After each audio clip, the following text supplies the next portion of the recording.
ብላል ካልናለች አንድ አድማጫችን ያሳሰበኝ ያስጨነቀኝ ጉዳይ አለ ለመመካከር ፈልጋለሁ ብላናለች እና እናግራት አሷን ከሷ ጋር ቆይታ እናደርጋለን። ሄሎ አቤት ጤና ይስጥልን እንደምን አለሽ? ሰላም ሰላም መላበሉኝ ብለሽ ቴክስት አድርገሽልን ነበር። የጻፍሽውንም አይተናል። ለአድማጮቻችን እንድትነግራቸው በዝርዝር ምንድን ነበር የገጠመሽ? አይ ማለት እንደው እኮ ልከሽሎ እኛ ነን ያነበብነው እና አንብበውና እሱ ላይ ማብራሪያ ትሰጫለሽ እና አንብበውና እሱ ላይ ማብራሪያ ትሰጫለሽ የላክሽው ላይ እሺ በቃ ያው እንደዛ ስለሆነ ማለት አውርቻለሁ። አላወራሽም? መቼ አወራሽ? ገና እየተገናኘን።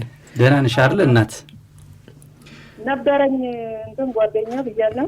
እሺ አንዴ ቴክስቱን አንብበው ተስፍሽ። እሺ ቴክስቱ ነው። አንዴ የጻፍሽውን ነገር እናንብበው ለአድማጮቻችንና እሱ ላይ ጥያቄ እንጠይቅሻለን። እሺ በጣም ይወደኛል፣ እኔም የምወደው ጓደኛ ነበረኝ። በጓደኝነት 4 አመት ቆይተን ክፍለ ሀገር ሄደን ተጋባን። በተጋባን በ6 ወር መሳሪያ ሲነካካ ተባርቆ ሰው ገደለና ማረሚያ ቤት ገባ። 3 አመት ጠበቅኩት፣ ገና 4 አመት ይቀረዋል። ቤተሰቦቼ ሌላ ግቢ አይሆንሽም ይሉኛል። እኔ ወደዋለሁ፣ ምን ይሻለኛል የሚል ነው። ልክ ነው? አዎ ትክክል። ስለዚህ አሁን እሱ ማረሚያ ቤት ነው ያለው። ያው ማለት ይደውልልኛል እንደታመን ወዴት ምናምን ነገር እንደዚህ ያው ማለት ተደብቆ ምናምን ቢሆንም ይደውላል ምናምን ማለት ስለምወደው አነሳለሁ አወራዋለሁ ምናምን ግን አለ አይደለ ያው አንዳንዴ በክፍለ ሀገር ምናምን ሰው እንደዛ አደረገ ማለት አሁን ልጅ ብለው ደስ ምናምን ይለጋል ማለት ነው። አይ አሁን እንደዚህ ሰው ተከጀለ ምናምን አሁን ልጅ ወልዶ እንትን ለምሳሌ እሱ ልጅ ወይም እሱ ይፈልጋል ይገደላል ምናምን እንደዚህ ወንጀል የሚባል ነገር በክፍለ ሀገር እንትን ስለሚሉ ማለት ነው። አይ በቀል እንደዚህ የሚባል ነገር ሊኖር ይችላል። አዎ በቀል ከዛ እነሱ ደግሞ ቤተሰቦች እሱ ስለማይሆንሽ ወልደሽ ምናምንም ልጅ ካላሳደግሽ ምንም አይሆንሽም፣ ስለዚህ ወደ ሌላ እንትን ምናምን ይሉኛል። ግን እኔ በቃ ማለት ሌላ ሰው ምናምን እንደዚህ ሲያወራኝ ምንም በቃ ምንም አይመስለኝም። ከሱ ውጪ ማንንም እንትን አይደለም። ለዛ ግን አሁን ምትይን በዛ አካባቢ እንደ ባህል ነው ማለት ነው። ገና አሁን እሱ ልጅ የለውም፣ ለሚወለደው ልጅ ራሱ ያሰጋል ማለት ነው። ማለት ያው ሌላ ሀገር ምናምን ደርብሎ ምናምን ካልኖረ እዛ ሀገር ለምሳሌ እኛ ሀገር ምናምን ቢኖር ይፈልጉበታል ወይ እሱን ምናምን ይበቀሉታል ምናምን ማለት ነው። በቴክስት ላይ እንደጻፍሽው ሳያስበው በድንገት የሆነ ነው አይደለ? አስቦበት ነው እንደ ይሄ ጥፋት ያጠፋው። አስቦበት ሳይሆን የሆነ ድግስ ምናምን ነገር ነበረ አመጣል ምናምን ከዛ ምናምን የሆነ ወጣቶች ምናምን ተሰብስበው እንትን ሲሉ በቃ የዘመድ ነው ምናምን የሆነ 4 አመት ነበረ ህፃን ነበረ። ከዛ እንትን አይደለም ሳያስበው ምናምን በቃ ከሴትየዋ እንትን ጀርባ ላይ መጣው ማለት እንደዚህ ባርቆበት እንደምትዩ ማለት አስቦበት አይደለም። እሺ አሁን ይሄ ነገር ሆነ ከቤተሰብ ጋር ከሟች ቤተሰብ ጋር በቤተሰብ ደረጃ እርቅ መፈጸም ይባል ነገር አለ። ጉዳዩ በህግ ቢያዝም በእኛ ባህል አይደል ተብሎ ነበረ። ግን በቃ እሷ የናትያ ቤተሰቦች ምናምን አልፈቀዱም ማለት ነው። እሷ ምናምን እሽታ ነበረ የሆነ እንትን ምን ነው ገንዘብ ምናምን ይከታልና ምናምን ብላ ነበረ የነሱ ጋር ምናምን ነገር በክፍለ ሀገር ምናምን በሽማግሌ ምናምን እንትን ብለው ማለት ነው። እሺ ከዛ ግን ቤተሰቦች ወንድሞች ምናምን አልፈለጉም ማለት እሱ እንዲያጠፋ ማጥፋት ነው ምናምን ስላሉ እኔ ደግሞ ማለት በፊት ብዙ ነገር ስላሳለፍን እሱ እንደዚህ በቃ ማለት በደስታ አብረን ኑሬ ክፉ ነገር ሲደርስበት አይደለም ነው ከቤተሰቦች ጋር ማለት ነው። እነሱ ደግሞ በቃ እሱ እንደዚህ በቃ ምንም አይሆንሽም እሱን ካልታሽ ምናምን እያሉን ስለኛል ማለት ነው። ጉዳዩ ወደ እንግዲህ በህግ ተይዞ ስንት አመት ተፈረደበት? 7 አመት አይደለ? 3 አመት ታስሯል። አሁን 3 አመት አሁን በመጋቢት 3 አመት አስር ደግሞ ያው 4 አመት ይቀረዋል በፍርዱ መሰረት። አመክሮ አለው አይደለ? እንደዚህ አይነት ነገር የእንትን የዓመተ ምህረቱ ምናምን መጠበቅ ምናምን ነገር ሳይሆን እኔ የጨነቀኝ ቤተሰብ ምናምን በቃ በጣም ያስጨንቁኛል ምናምን አይሆንሽም ምንም እንትን የለውም ምናምን ሌላ ቦታ ምናምን እንትን ይሉኛል ማለት ነው። እኔ ደግሞ በፍጹም ብዙ ነገርም ስላሳለፍን በጣምም ስለምወደው በጣም ስለምወደው በጣም እንትን ማለት አልፈልግም። ካለሱ መኖር አትፈልጊም? አዎ ማለት ብዬ እንትን ብለው ነው ግን በቃ ወደፊት ምናምን ግን የሚሆን እንትን አይደለም። በቃ ወንድሞች የሚያሰጋ ነገር አለው ይፈጠኛል ይፈልጉኛል ምናምን ማለት ነው። አው ከሱ ጋር ትጠይቂያለሽ እስር ቤት ሄደሽ? ያው ማለት በስንት አንዴ ምናምን ነው አንዴ ብቻ ነው የጠየቅኩት። አሁን በነገራችን ላይ ባለፉት 3 አመታት አንዴ ብቻ ነው የጠየቅሽው። ለምን በየጊዜው የሄድሽ መጠየቅ አልቻልሽም? ምን ወራው ወደ አዲስ አበባ ነው ግን የሆነ መሀል ላይ አንድ አመት ሄጄ ምናምን ጠይቀዋለሁ እንጂ በአካል በቀረብ በስልክ ምናምን ግን ጠይቀዋለሁ። እሱ የታሰረው ሌላ ቦታ ነው? እሱ የታሰረው ደብረ ታቦር ነው። ስለዚህ በሄድሽ እንግዲህ ሄደሽ ተመላልሰሽ መጠየቅ ከባድ ስለሆነ ነው ያልጠየቅሽው እንጂ እኔ ማለት ቢቀር ራሱ ቢቀርም ራሱ ማለት ነው በጠይቀው ምናምን እንደዚህ በቃ ማለት ስለምወደው ደስ ይለኛል። እኮ ግን አሁን ከሱ ጋር ይደውልልኛል አልሽ፣ በዚህ ጉዳይ ላይ አትነጋገሩም? አይ በቃ ማለት እንደዚህ ይሉኛል ቤተሰቦቼ። በቃ እኔ ምን ላድርግ ምናምን እየጨነቀኝ ነው ምናምን ስለው በቃ ካለን ከሌለን ግን እኔ የኔ ህይወት ቢበላሽም እንኳን ያንቺ ህይወት መበላሸት የለበትም ምናምን ያለን ከዚህ እንደህት ምናምን ሲያወራኝ ማለት ነው። ግን እኔ በጣም ወድሻለሁ ግን በቃ ወድሽም ያንቺ ህይወት ይበላሽ ብዬ እንትን አለለም ምናምን ነገር የለም። ስለዚህ አንቺ ደግሞ የምትወጂው እሱን ነው፣ ከሱ ጋር ነው እንደራሱ ምን አይመስለኝ በቃ ማለት ምን ብል ሌላ ሰው እንደዚህ ያናገረኝ ምናምን ራሱ አልፈልግም። አንቺ አሁን አዲስ አበባ ነው የምትኖሪው? አዎ። ስለዚህ አሁን እሷ ቢፈታና የእስር ጊዜውን ጨርሶ ቢወጣ አንደኛ ታርሟል፣ ቅጣቱን አግኝቶ ነው የሚወጣው። ስለዚህ ነፃ ሰው ነው ማለት ነው። እንደዚህ አሁን እንዳልሽ የበቀል ነገሩ ነው እንጂ የሚያሰጋው ከዛ ውጭ ባለው በህግ አግባብ ያው ነፃ ሰው ነው የሚሆነው። እንደዚህ አሁን አዲስ አበባ የምትኖሪ ከሆነ ታዲያ ቦታ ቀይራችሁስ መኖር አትችሉም?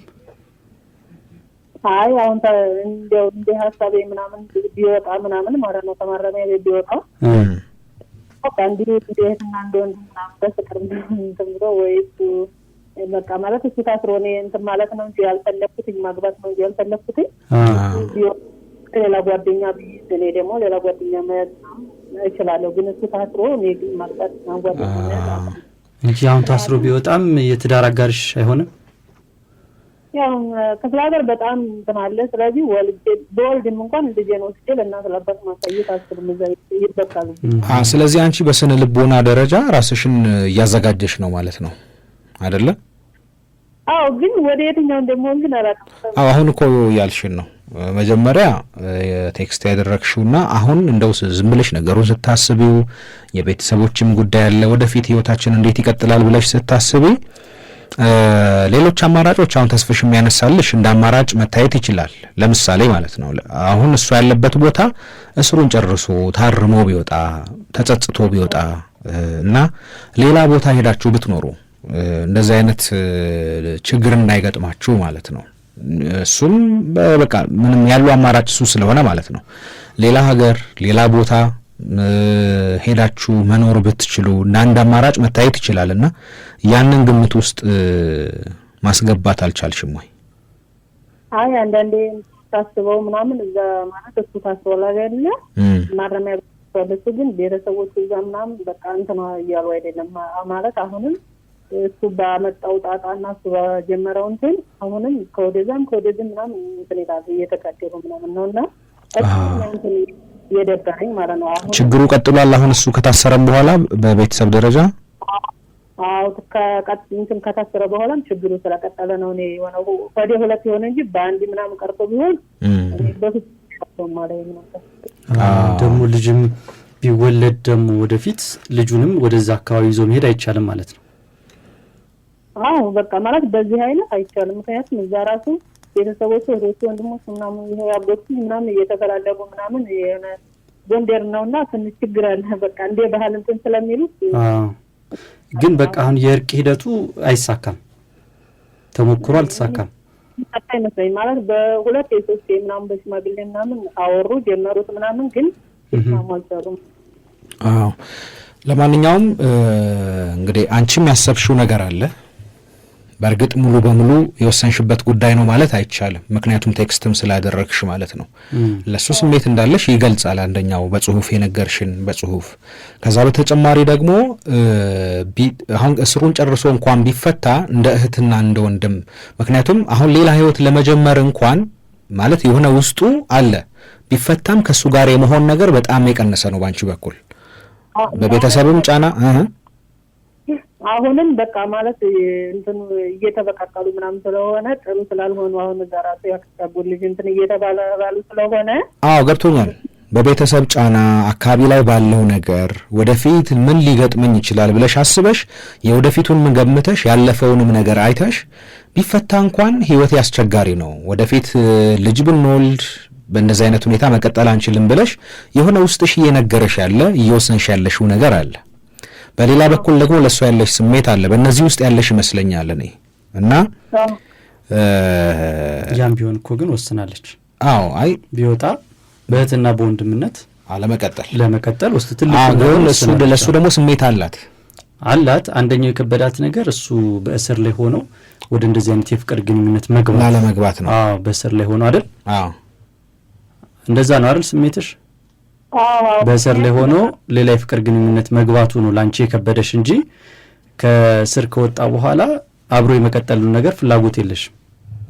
አዎ ማለት እኔ በጣም ልጅን በጣም ወደዋለሁ። ግን አሁንም ራሱ ከታሰረ በኋላ ራሱ በቃ ሶስት ሰው ምናምን ሞቷል በዚህ በበቀል ምናምን እየተገዳደሩ ምናምን ማለት ነው። ስለዚህ አሁን በዚህ በቀል ምክንያት ከዛ በኋላ እዛ አካባቢ የሞተ ሰው አለ? 3 ሰው አለች። ማለት እሱ ታስሮ የሱ ቤተሰቦች እና የዛኛው የተጋደሉበት ምናምን ተጋለዋል። አሁን 3 ሰው ምናምን ታስሯል። ስለዚህ ወልጄም እንኳን አይኔ እያየን ልጅ እንዲጠፋ ምናምን አልፈልግም ብዬ አንደኛ ወስናለሁ። ሁለተኛ ደግሞ በቃ ከልጁ ምናምን የመለየትም የለኝም። አዎ ስለዚህ ኦልሬዲ በውስጥሽ የሆነ የሚነግርሽ ነገር የወሰንሽው ነገር አለ። ለዛ ሐሳብ እንዲረዳሽ እንደ ወንድም ነው ሐሳብ አስተያየት ልንሰጥሽ የምንችለው። ሁለተኛ ይሄንን አንቺ ያሰብሽውን ነገር መነሻ በማድረግና ሐሳብ አስተያየት ለመስጠት እንደ ወንድም እሱ ውስጥ ያለው ስሜት ምን ይመስላል የሚለው ለመረዳት ቅድም ስለነገርሽን ማለት ነው የኔ ህይወት ተበላሽቶ ያንቺም ህይወት እንዲበላሽ አልፈልግም እና ሌላ ህይወት ብትጀምሪ ቅር አይለኝም አይነት ነገር ነው ውስጡ ድምጹ ያለው አይደል? ማለት ቅር አይለኝም እንደዛ አይነት ነገር ብሎሻል። ከባድ ሁኔታ ውስጥ እንዳለሽ ምንም ነገሩን ያለሽበትን ችግር የስሜትሽን ጉዳይ ለማቅለል ፈጽሞ ሐሳብ የለንም። እኔ እንደዛ ነው የማስበው። ከባድ ስሜት ውስጥ ነው ያለሽው። ቁጥርም ከሱ ምናምን ስለሆነ ማወራው ምናምን በጣም አላክታለሁ በጣም ስሜታዊ ምናምን ሆናለሁ እና ማለት ነገርም ስለሚሞክር በቃ እኔ አታነቃንቺ የኔ ህይወት ተበላሽና ያንቺ ህይወትም እንዲበላሽ አልፈልግም ምናምን እንደዚህ ነገር ይለኛል ማለት ነው። የራሴን ጓደኛ ያጅዴት ይለኛል። በቃ ግን ወደፊት እንዴት እንደወንድምነት ታይኛለሽ አይሻለሁ ጓደኝነታችን ይቀጥላል ምናምን እንደዚህ ነገር ይለኛል። ስለዚህ እሱ ይሄንን ብሎሻል። አንቺም ደግሞ በራስሽ የወሰንሽውም ነገር አለ ቢወጣ ልክ እንደዚህ በእህትና በወንድምነት ሊሆን እንደሚችል ራስሽ ወስነሻል።